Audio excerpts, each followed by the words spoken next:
मैं हूँ आज त्र्यंबकेश्वर नासिक महाराष्ट्र में। एक मिनट, मैं आपको पहले ये बता देता हूँ कि आप नासिक से त्र्यंबकेश्वर ज्योतिर्लिंग कैसे पहुँच सकते हैं। त्र्यंबकेश्वर ज्योतिर्लिंग नासिक से करीब 30 किलोमीटर दूरी पर स्थित है और नासिक से आपको त्र्यंबक की डायरेक्ट बस मिल जाएगी जिसका किराया 25 से 30 रुपए होने वाला है। और त्र्यंबक जाने के रास्ते में आपको एक बहुत ही अनोखी जगह मिलने वाली है जिसका नाम है अंजनेरी हिल्स। महाराष्ट्र में लोगों की मान्यता ये है कि ये वही स्थान है जहाँ पर हनुमान जी का जन्म हुआ था। वैसे अधिकतर लोगों का मानना ये है कि हनुमान जी का जन्म स्थान हम्पी में है, पर हर राज्य की एक अलग मान्यता होती है। तो आइए चलते हैं और दर्शन करते हैं बाल हनुमान के। वैसे मैं भगवान राम के इस वनवास के मार्ग पर हम्पी भी जाऊंगा, तो आप उस स्थान को देखने के लिए भी मेरे साथ इस जर्नी पर जुड़े रहिए। अंजनेरी पर्वत की चढ़ाई से पहले ही हमें नीचे एक मंदिर मिलता है जिसमें हनुमान जी विराजमान है।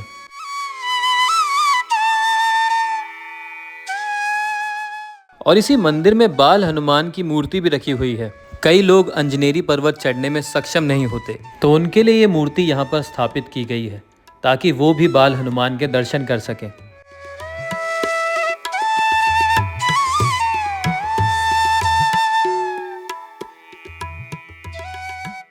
मंदिर की हर दीवार पर श्री राम लिखा हुआ है और यहाँ पर हनुमान जी का रामायण लिखते हुए भी एक चित्र दर्शाया गया है।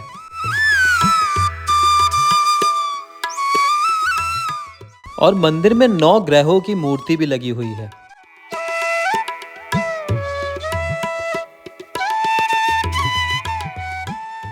और बाल हनुमान का सूर्य को निगलते हुए वो दृश्य भी दर्शाया गया है।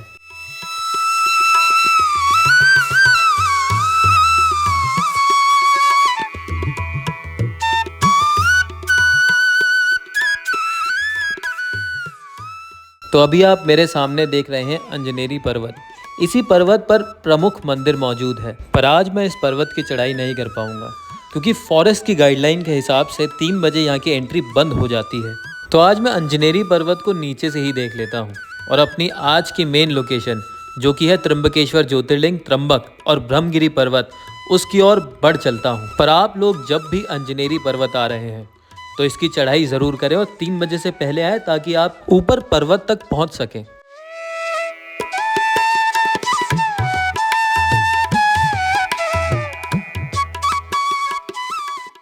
जैसा कि मैंने आपको पहले बताया था कि आप नासिक से डायरेक्ट बस पकड़कर त्र्यंबक आ सकते हैं, पर मैं अंजनेरी हिल्स देखने के लिए रास्ते में उतर गया था जो कि बिल्कुल त्र्यंबक के रास्ते में ही था। तो इसी वजह से मुझे एक और बस पकड़कर त्र्यंबक की ओर आना पड़ा।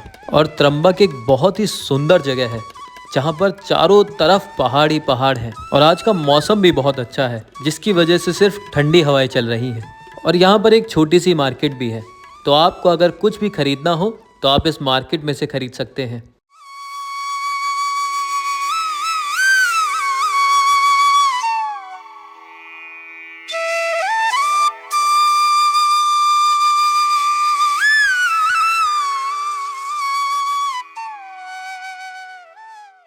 तो तिलक लगाने के बाद आइए करते हैं महादेव के दर्शन और आपके भी दर्शन करवाते हैं। तो आज एक वीकडे है जिसकी वजह से ज़्यादा लंबी लाइन नहीं है, वरना अगर आप शनिवार और इतवार के दिन आते हैं तो आपको ये लाइन बहुत ज़्यादा लंबी मिलने वाली है।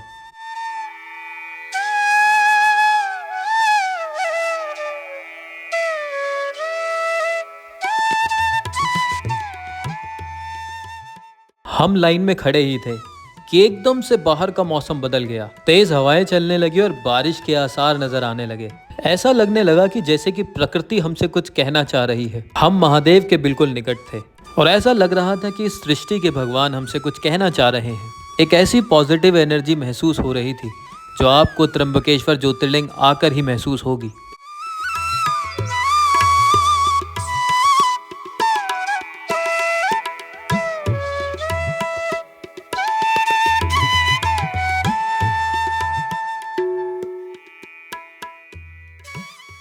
मंदिर के दरवाजे पर नंदी महाराज उपस्थित हैं और ऐसा माना जाता है कि अगर आपकी कोई भी इच्छा है तो नंदी महाराज के कान में ज़रूर बताएं और आपकी सारी इच्छाएं पूर्ण होंगी।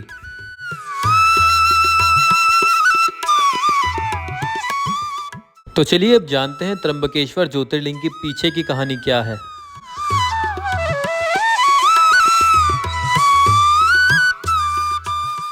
तो एक बार गौतम ऋषि ने अपने हाथ से हुए गौ हत्या के पाप से बचने के लिए इसी स्थान पर तपस्या की थी और उस तपस्या से प्रसन्न होकर महादेव इसी स्थान पर प्रकट होते हैं और गौतम ऋषि से कहते हैं, मांगो तुम्हें क्या मांगना है। और गौतम ऋषि बोलते हैं कि मेरे हाथ से हुए इस गौ हत्या के पाप के प्रायश्चित के लिए गंगा माता को इस स्थान पर ले आइए प्रभु।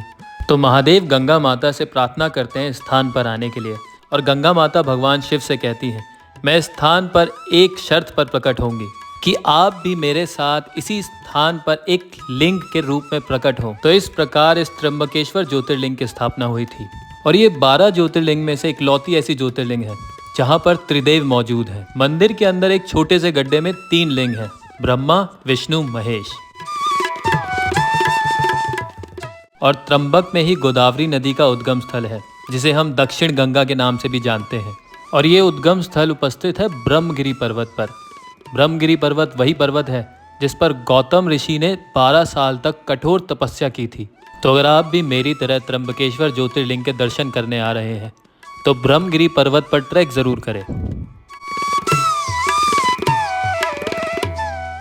मैं सोच के आया था अपना सारा सामान लेके कि मैं ना एक रात यहाँ पे रुकूंगा और कल सुबह 5 बजे हरियर फूट की चढ़ाई कर दूंगा। पर मुझे अभी भाई मिले यहाँ पे और इन्होंने बताया कि आप नंगे पैर ये चीज़ें नहीं कर सकते, तो अब मैं नहीं कर पाऊँगा। तो ये अब किसी और दिन के लिए छोड़ना पड़ेगा। तो मैं सामान पूरा ले आया था, ये देखो। तो अब मैं वापस नासिक जा रहा हूँ, नासिक में रुकूंगा क्योंकि दर्शन तो मेरा आज हो गए। तो अब वापस नासिक जाते हैं, यहाँ पे थोड़ा यार रूम का रेंट भी ज़्यादा है, तो इस वजह तो मैं नासिक चला जाऊँ, दर्शन हो गया। तो अब नासिक के लिए बस में बैठ गया हूँ। अब जब बस भरेगी हम तुम यहाँ से निकलेंगे। ये देखो खाली पड़ी है। और बच्चे क्या देख रहा? हाँ, तो बस का चलने का इंतजार कर रहे हैं। बाकी देखते हैं नासिक कितने टाइम में पहुँचेंगे। तो मैं उम्मीद करता हूँ कि आपको त्र्यंबकेश्वर ज्योतिर्लिंग, ब्रह्मगिरी पर्वत और अंजनेरी पर्वत के बारे में दी गई जानकारी पसंद आई होगी, अच्छी लगी होगी। और मैं ये भी उम्मीद करता हूँ कि आप ये वीडियो देखकर त्र्यंबकेश्वर ज्योतिर्लिंग के दर्शन करने जरूर आएंगे, जो कि आपको आना चाहिए। और दर्शन करने के बाद मुझे बहुत अच्छा लगा है। मतलब एक आप यहाँ पर आएंगे ना, आप एक पॉजिटिव एनर्जी फील कर पाएंगे जो आपको कहीं नहीं मिलेगी। तो आप यहाँ पर जरूर आए और आप श्री राम भगवान के वनवास के मार्ग की मेरी जर्नी के साथ जुड़े तो आप भी जान पाएंगे कि भारत में आज भी वो जगह मौजूद है जहां से कभी किसी समय में श्री राम भगवान गुजरे थे। तो ये मेरा सौभाग्य है कि मैं उन जगह पर जा पा रहा हूँ और आपको भी दिखा पा रहा हूँ, आपको भी उस जगह के, उस मंदिर के दर्शन करा पा रहा हूँ। बाकी आपको 2-3 काम और करने हैं। अगर वीडियो पर आई गए हो तो वीडियो लाइक कर दो, चैनल सब्सक्राइब कर दो और कमेंट में जय श्री राम और हर हर महादेव जरूर लिख देना। जय श्री राम, हर हर महादेव।